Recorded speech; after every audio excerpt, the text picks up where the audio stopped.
Okay, right. So back to Macduff. So Macduff is a loyal, true, heroic soldier. So he shows the audience how awful Macbeth is because the first thing he says is, "Oh, horror, horror, horror."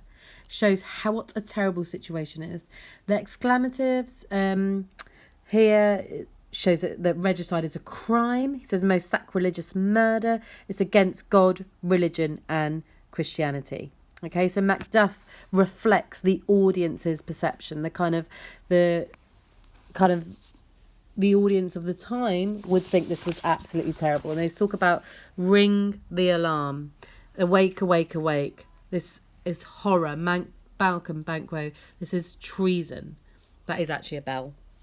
So there's lots of dramatic irony here. When Macduff says, "Oh, gentle lady, it's not for you to hear what I can speak." So he perceives her to be powerless, like a typical woman, but actually she is instrumental in this murder. So Lady Macbeth again shows her deception because she says, "What in our house?" So Macbeth then says that he had to kill the guards.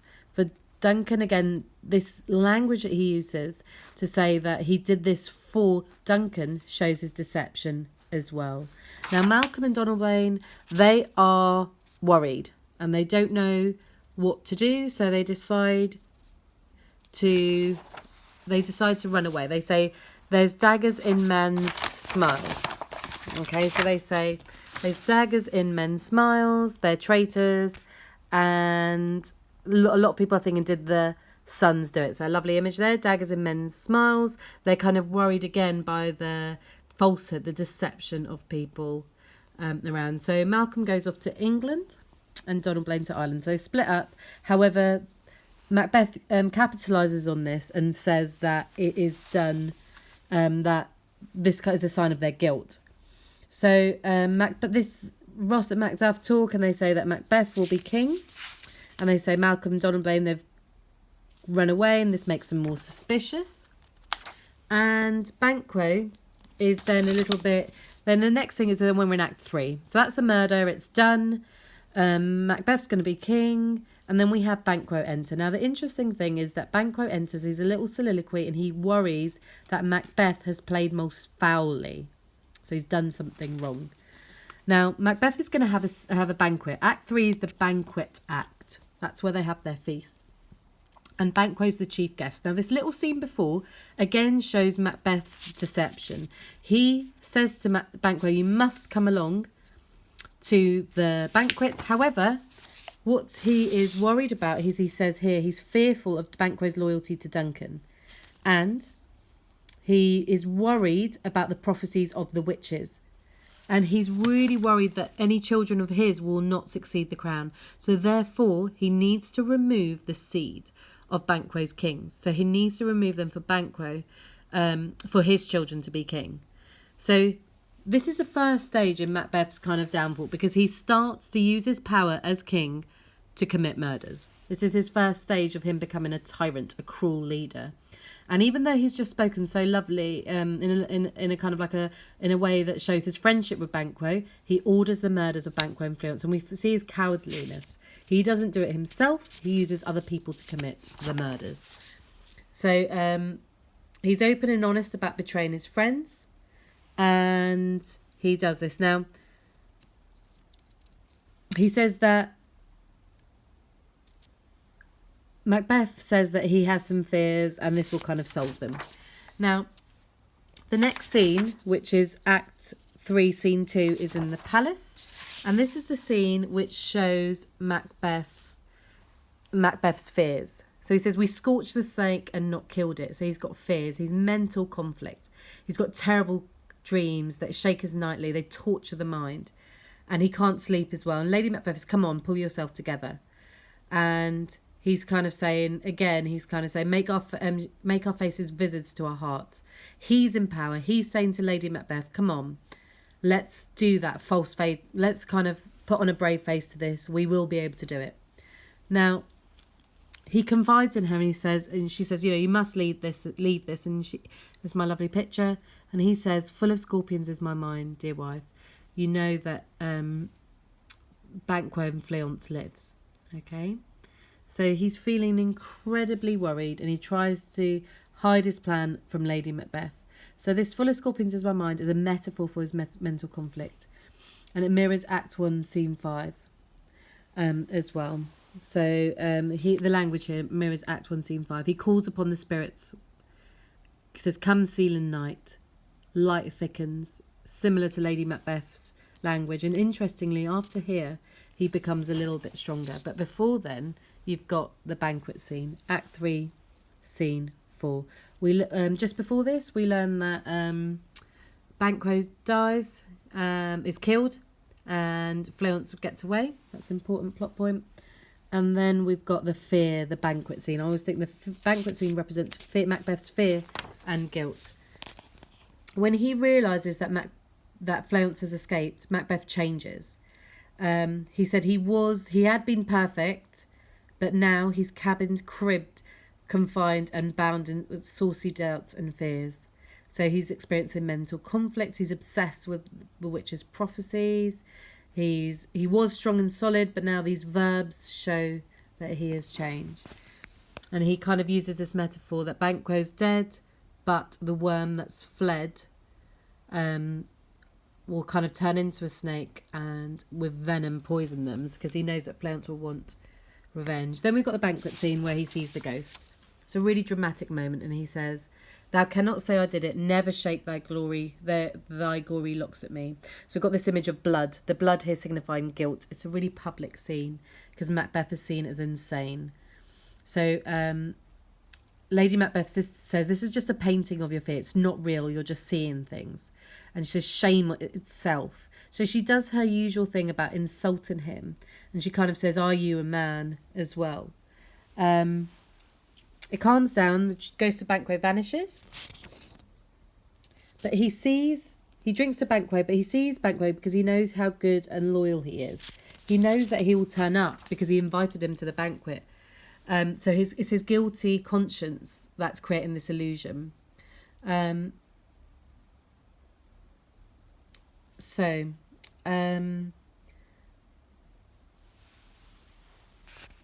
He then says, like, it will have blood. They say blood will have blood. So he realises that that this is just going to kind of lead to more and more conflict. And he says, I'm in blood so deep. I'm in blood steeped so far that I should wade no more. So Macbeth is trapped in evil. He can't move. He's kind of stuck in this kind of future that he's created for himself. And he's tormented by his sleep. He says, my strange and self-abuse initiate the fear that wants hard use. So he's tormented.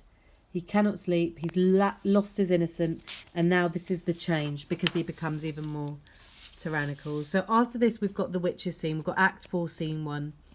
Interestingly, you've got the goddess of witchcraft. You've got a long scene with the goddess of witchcraft. She's kind of a little bit angry, but she wants to help. She wants to corrupt Macbeth. Okay, she wants to trade on Macbeth.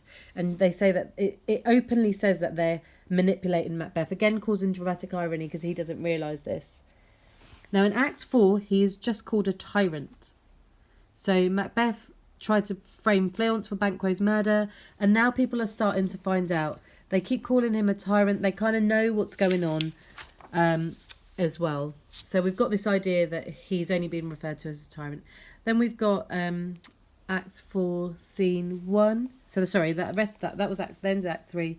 Then we've got Act 4, Scene 1. You've got lots of examples of the witches disrupting the natural order, trying to gain control of Macbeth. So they're also trying to gain control of Macbeth as well. And interestingly, they refer to him as something wicked. This way comes. Now that's really interesting because it signifies the change. They don't say, oh, hail Macbeth. They now refer to him as wicked. So he is now like the witches. Now he uses lots of commanding language, pronouns, answer me. He wants to know even more, though he knows they are evil. So we then see the apparitions. First of all, we see an armed head, and it says, beware Macduff. We then, he's really grateful to the witches. Oh, thank you. Thanks. Then they see a bloody child. It says none of womankind will harm Macbeth. He feels invincible. He says, I don't have to fear Macduff, but I'm going to kill him anyway. So he kills when he does not need to. And he says, Macbeth shall never be vanquished until Great Burnham Wood comes to Dunsinane Hill. So he still asks more questions, and they say, seek to know more. And he curses the witches, and it shows his evil side, because he says, an eternal curse fall on you. Now, because he wants to know more, they show him his worst nightmare, really. He calls it a horrible sight, because he learns that Banquo will have 8 generations of kings. And there's a lot of references to sight. See. But he doesn't see clearly. He doesn't really realise that he's seeing the future. He tries to overpower it by killing some more. Okay, so he curses the witches. Ironically, he curses the witches infected by... He's really angered by this image. So he curses the witches and those that follow him. And it creates irony, because that's actually him as well.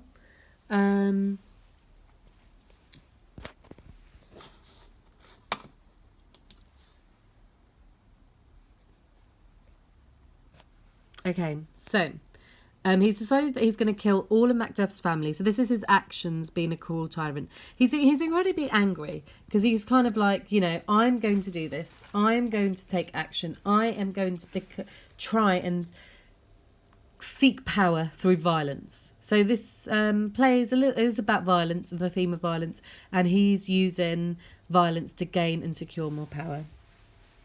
So the next scene is the scene of the murder of Macduff's family. Now, it's an interesting scene, because Lady Macduff is actually... she thinks Macduff is a traitor for leaving, because he's gone off to England, and Ross tries to convince her of the truth, that Macduff is actually good. He's trying to kind of save the day and be the hero. And there's a little interaction between her and the son. I think the main thing about this is that they're killed. So the murderer kills the son and then kills Lady Macduff later on as well. But it just shows his cruelty. Now, the next scene is in England. So this is how Malcolm and Macduff are going to bring down Macbeth. But first of all, Malcolm is a sign of a true king, because he gives an impression that he is not a good man. He kind of says lots of lies to Macduff. So remember, Malcolm is the king's son, and Macduff is trying to convince him that he's a good man, that he is kind of here to protect the country. So Macduff says things like, oh, bleed, bleed, poor country, poor tyranny. I think our country... And he kind of is he kind of says like, oh, horrid hell, can a devil more damned in evils to top Macbeth? He kind of is really showing that he cares about Macbeth, and he kind of says things like, oh, Scotland. Now, Macduff shows that his true loyalty is to Scotland, not to anybody. So this means that he is a true hero. So they kind of join forces. They call him Devilish Macbeth. And together we've got the chance of goodness. They're going to try and restore the true king to the throne. So after this scene, you've got... the fact that Malcolm and Edward are examples of good kings. They are linked to the divine right of kings. And we've got this... Macduff doesn't know that his family have been killed yet, so we've got some more dramatic irony. They keep calling him a tyrant, that they need to fight Macbeth, and they convince the King of England to do that. Now, when Macduff finds out that Macbeth is a tyrant, he's committed loads of needless murders, he's a true hero, because he says that I must feel this as a man. He says that sinful Macduff, he takes responsibility for this. However, he realises he doesn't feel guilty in the same way Macbeth does. He doesn't feel guilty because he didn't do anything wrong. He respected the natural order. Okay, so after this, Malcolm, Macduff and King Edward, they use the gods above to kind of give them kind of hope to go and fight Macbeth. Then that's Act 4. So Act 4 is all about like the battle between Macduff and Macbeth, and the fact that Macduff is getting the army together with Malcolm to fight Macbeth. Then we've got Act 5, the final act. We're nearly there. And this is, it starts off with Lady Macbeth. This is her guilt scene. Last time we saw her was in the banquet scene. She was quite secure then in her emotions. And in Act 2, she said, a little water clears of this deed. But now the guilt has overpowered her. So she's sleepwalking, she's got strange behaviour, and she's holding this little candle to try and protect her from evil and from hell. Okay, so she's holding a candle. But then she sees blood on her hands, and she says, out damn blood, out damn spot, out I say. And the exclamatives show her anxiety. And she talks about hell. Hell is murky, and she's kind of worried about going there. So she kind of says, the Thane of Fife had a wife, where is she now? And she's wondering about Lady Macbeth. So one of the things she's obsessed by is, what is Macbeth doing? You know, what is he doing? Now, the thing is that she's telling people, or she's talking about it here. So we've got this idea that, you know, she knows she's committed wrong. The doctor knows that too. And she knows that she's kind of having judgment there as well. The public confession that she's making shows that she's committed regicide, which is a terrible, terrible thing. She uses hyperbole. Will all the perfumes of Arabia not sweeten this hand? It's got a bit of hyperbole. And the doctor said, this disease is beyond my practice. So when she goes to bed, we hear the knocking again. There's a knocking at my gate. Come, come, come. 4 times. Give me your hand. What's done cannot be undone. Go to bed. So there's a reference to hell. So the doctor kind of says that repeats are natural. They've committed loads of sin, and the only thing left to do is to kind of hope that God will kind of make things better. Now, the next few scenes is just Macbeth, is the battle. You've got the English army and the Scottish rebels. They're getting closer. They call Macbeth a dwarfish. Macbeth is a dwarfish thief. That he's wearing a giant's robe upon a dwarfish thief. So he's kind of in the wrong clothes. He's not really a king. Macbeth still believes the witch's words. All right, so he's not worried. He's angry. His language is really different. He says things like, geese, villain, go prick thy face and overread thy fear. Never sag with doubt or shake with fear. He's really confident. He believes he can't be brought down. Then Macbeth is told about Lady Macbeth being sick, and he just says cure of that. But he's more concerned about himself. So we've got these kind of backwards and forward scenes. We've got the army getting closer and closer. We've got Birnam Wood. We've got the plan for Birnam Wood to get closer and closer. The witch's prophecies are coming true. Now, he says that I've almost forgotten the taste of fear. In Act 2, Scene 2, he's scared of everything. But now he's got no morals or no conscience. We then learn that Lady Macbeth is dead, and he feels like life is pointless. Okay, and he thinks that he's given up on life. Repetition shows he's given up hope. Life is futile. Life is pointless. What's the point? They've achieved nothing. They've gained all this power but achieved nothing. So Shakespeare's using this idea that committing regicide won't result in glory. You will just have this temporary glory that will mean nothing. And he only really realises the witch's deception right here, right at the end, in Act 5, Scene 6. And he says, like, to doubt the equivocation of the fiend that lies like the truth. He says, the witches have lied to me. I've only just realised this. And he says, ring the alarm bell, blow, wind, come rack. And he's almost kind of becoming spirit-like there because he's trying to control the weather. Now, this is just then his downfall. Macbeth kills Malcolm's cousin, and Macduff calls him a hellhound, a dog of hell. They have a little argument, but Macbeth decides to fight one last time. He realises his flaw, and he tries to regain his reputation to be a tragic hero. Now, Macduff is the hero. He kills him. He's the one with that's competent with the sword, and he brings his head in to show that he is a villain.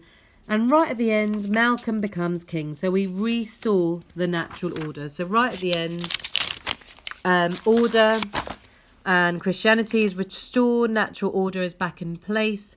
And we've got this summary of this dead butcher and his fiend-like queen. So a sum up of Macbeth and Lady Macbeth and how terrible they are. That is a very quick journey through. Hope it helps.